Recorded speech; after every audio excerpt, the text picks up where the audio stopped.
Hey, what's going on, peeps? It's Ash and Eclipse back with another video. This time, I'm doing a little bit of a different video. Actually, it's going to be more or less more of the recent Diablo news that's been going around.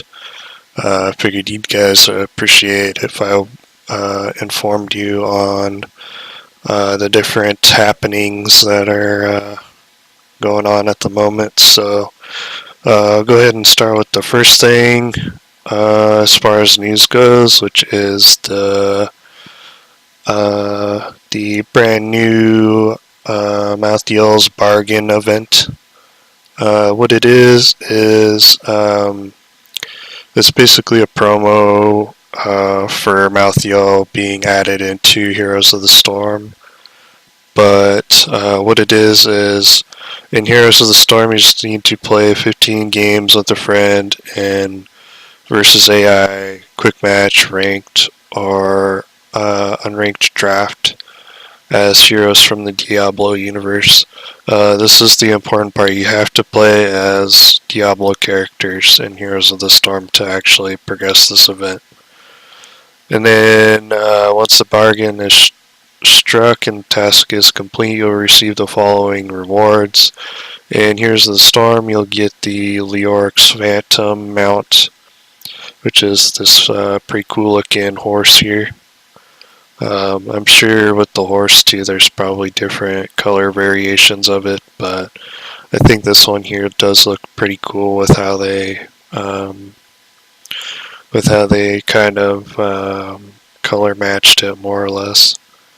And then you'll get a epic loot chest as well, which is pretty cool.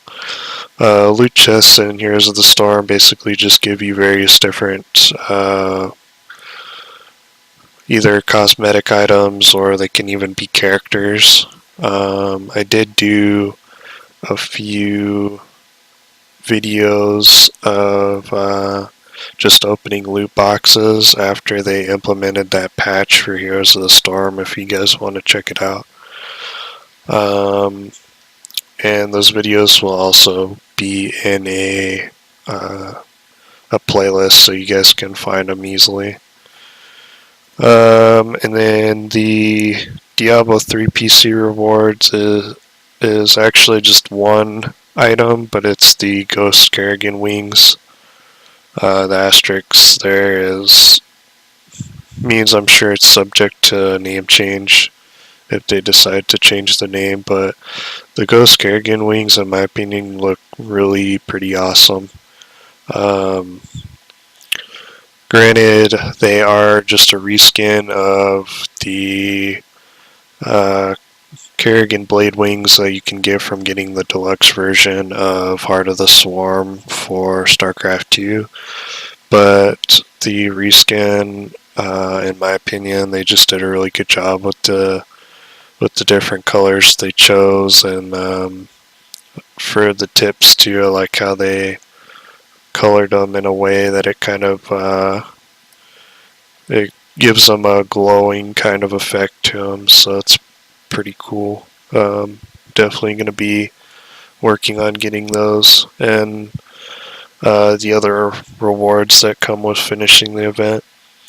The event did start yesterday, and it'll be going till the 26th of this month, so I think even for those of you that happen to work Monday through Friday or however your schedule works, but I feel like even for those of you that are working 5 or 6 days a week, this event actually will be pretty easy to finish. I did a versus AI match earlier today, and it only took like 6 minutes. So 15 matches at 6 minutes would probably take about an hour and a half. So it's honestly not bad at all.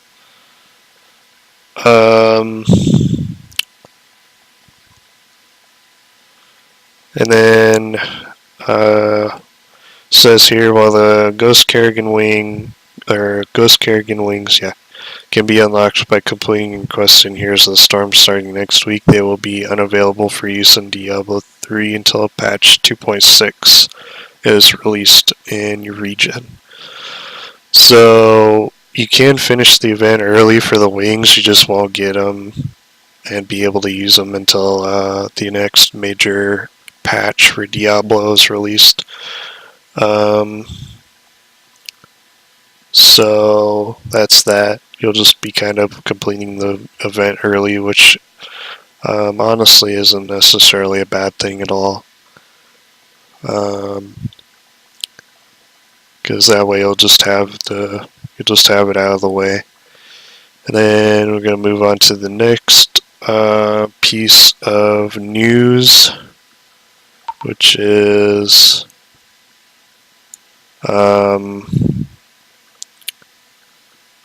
the season 10 ending date and the season 11 start date have been announced. There's two things of interest. There will be a month between seasons instead of the normal 2 weeks. I know a lot of people are kind of complaining and ranting about the fact that there's going to be such a long time period between seasons this time. I think before now the longest wait between seasons was like, well, I need to say it was either 10 or 12 days. And now between seasons 10 and 11 there's actually going to be a 27-day wait. So a lot of people are kind of a little bit salty and whining a lot about that. But if you take a look what they've been doing with Diablo 3 recently, then it actually does make sense why there's such a long time period between seasons, which I will go over here in a second. The other thing people have been complaining about is that Season 11 will be going live on a Thursday. And a lot of people are complaining about that too, which I do totally understand for those of you that actually do work Monday through Friday, because this kind of like messes your planning up a little bit with the starting on Thursday. Because I mean, you can't exactly stay up all night and like no life season 11 when it first starts when you have to work the next day. So I totally understand why some people are annoyed with that, but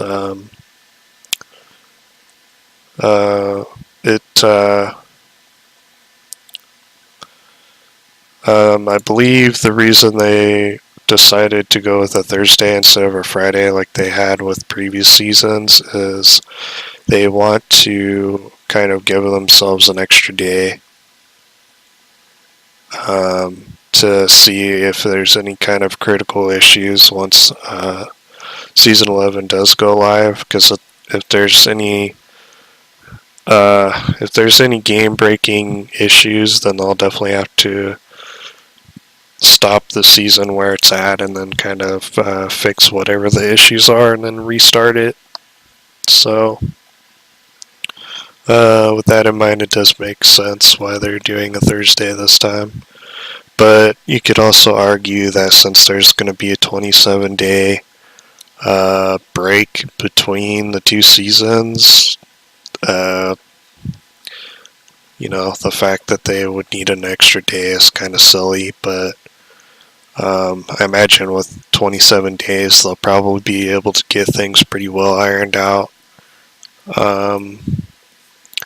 before the season launches. That way there isn't any possibility of there actually being any game-breaking issues once Season 11 does start. Season 10 is ending on the 23rd of June, and then Season 11 will be starting on the 20th of July. So, yeah. End of season 10 is pretty close now. So imagine a lot of people are either just kind of like playing casually at this point, or trying to do maybe one or two more leaderboard pushes, which I'll go ahead and give you guys a little bit of a spoiler. I am working on trying to do one more leaderboard push before the end of the season, so look out for that, because hopefully what I'm aiming for mostly is just to break into the top 500.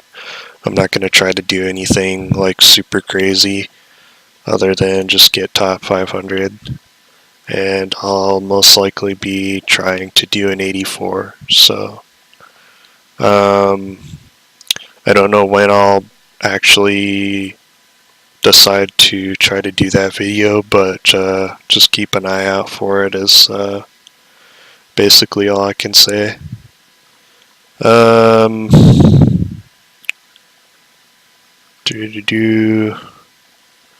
This is just a breakdown of what happens at the end of a season.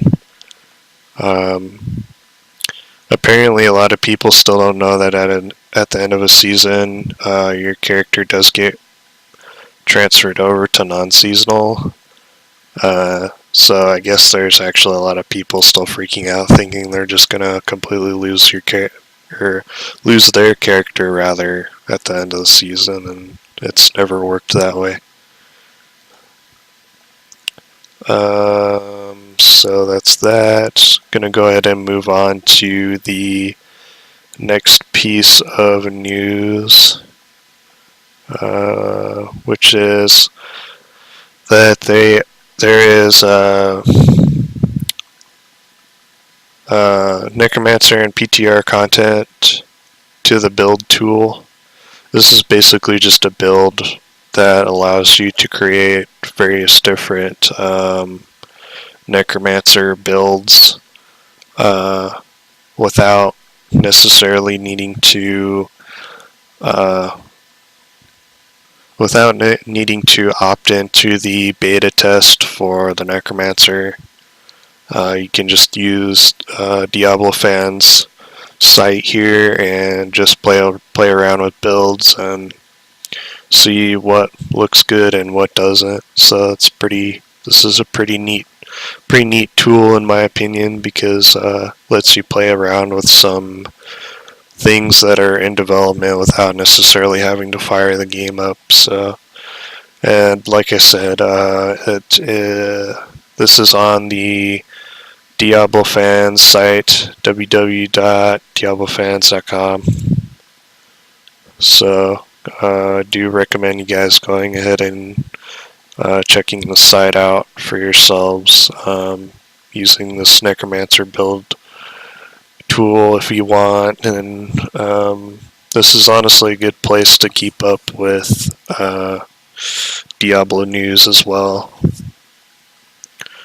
And then you can also learn more about the Necromancer. There's some lore facts, some Necromancer Q&A, live updates from the developers, which is nice because it gives you more of an in-depth look at the Necromancer and what the devs are doing with it. And then the Necromancer Influencer Summit, which is new information on skill sets and more. So it's all pretty good, juicy information here about the Necromancer. And then, let's see. Oh, that's actually all I have for this site as far as news goes. A lot of big news was just released. Like, I'm wanting to say a lot of this was actually released probably about, I would say the initial rumors probably started about 2 weeks ago, and then the actual news was just released about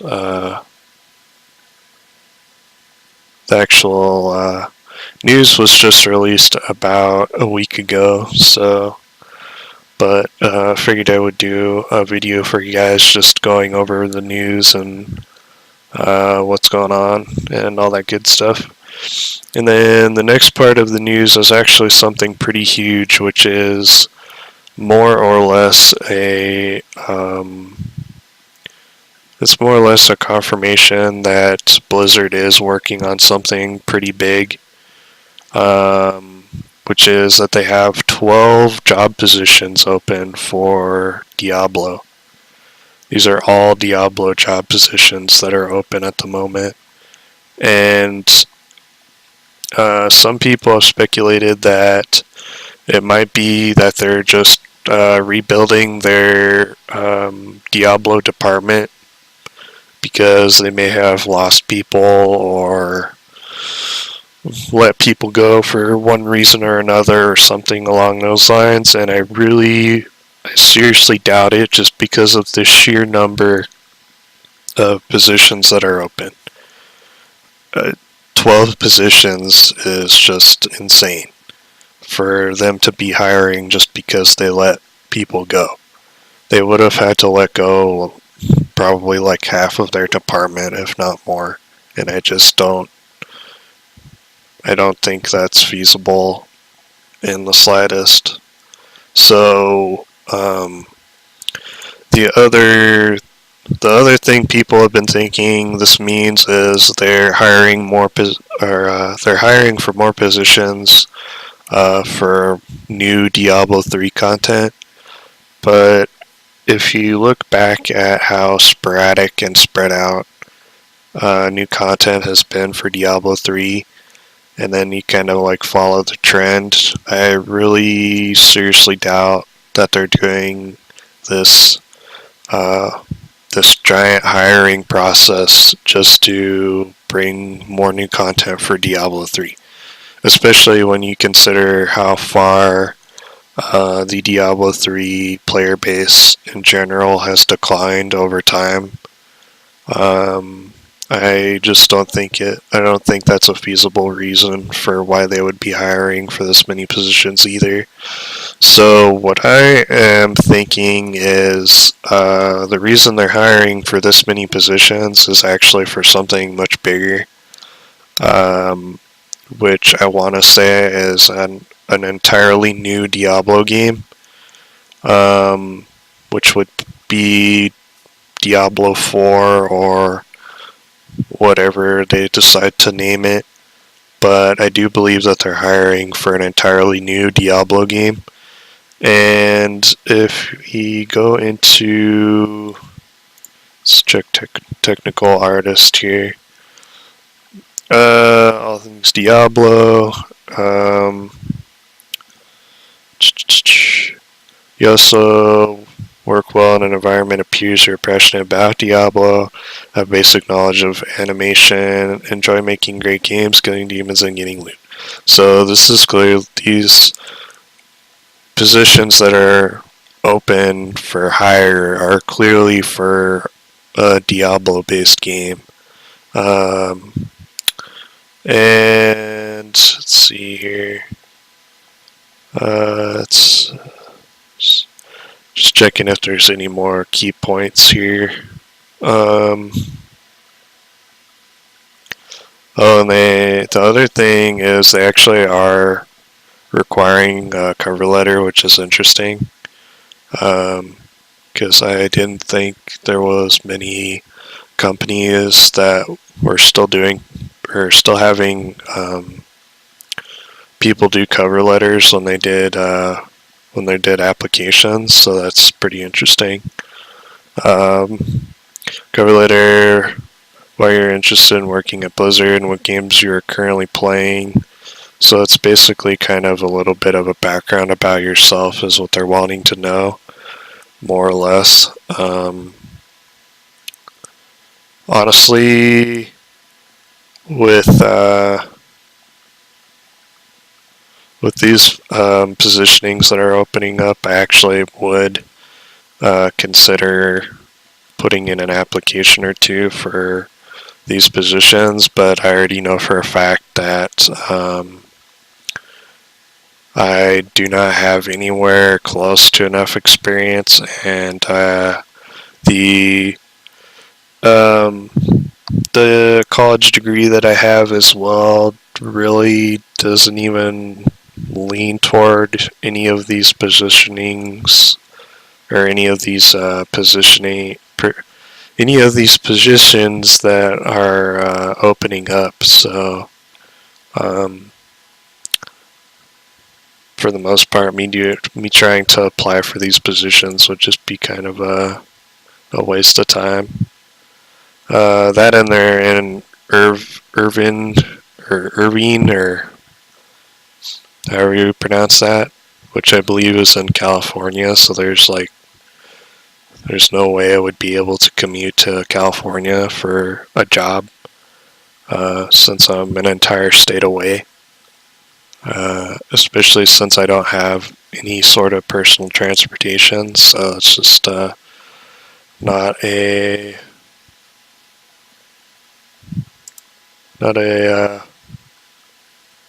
option for me personally. But let's go ahead and take a look at one of the other um, positions to see if we can get any more information. Sorry about that little tangent that I went on to, but I just think it would be really great to work for a company as big as Blizzard because not only would it be a massive eye catcher to put on a resume, but I feel like working at Blizzard, I'm sure you'd probably get tons of great knowledge and experience in whatever position you decided to apply for if you were to get hired. So, um, and if I could, like I said, I would apply to these positions in a heartbeat. Let's see here.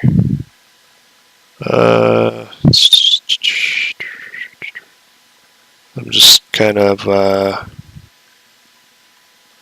scanning over things. Our backgrounds are varied, but we all share a passion for the dark gothic and macabre. That's kind of I would say a big statement because it means that Blizzard in general for their Diablo department are really trying to stick with their roots of having their backgrounds and artistic features and levels and all that good stuff stick to their dark and gritty sort of atmosphere, which is really good because I feel like that's one of the major things that has more or less made the Diablo franchise really stand out and be appealing. So it's good that they're sticking to that. Senior position will focus on network communication, player interaction across server boundaries, network security, maintenance, and game feature implementation. A lot of people have been saying that the mention of interaction across server boundaries and the fact that they're also mentioning massive multiplayer online, that phrase as being one of the things they're looking for in some of the positions. And a lot of people, I feel, have been taking this a little bit too far out of context, and they're thinking, oh, they're trying to take Diablo and plug it into a World of Warcraft kind of environment, and I really don't feel like that's something they would do, because Diablo has its own sort of environment as far as gaming goes, and I don't feel that if they tried taking Diablo and plugging it into a new environment, that it would do well at all. I feel like it would be too much culture shock, more or less, and a blending of environments, and it would just be a mess.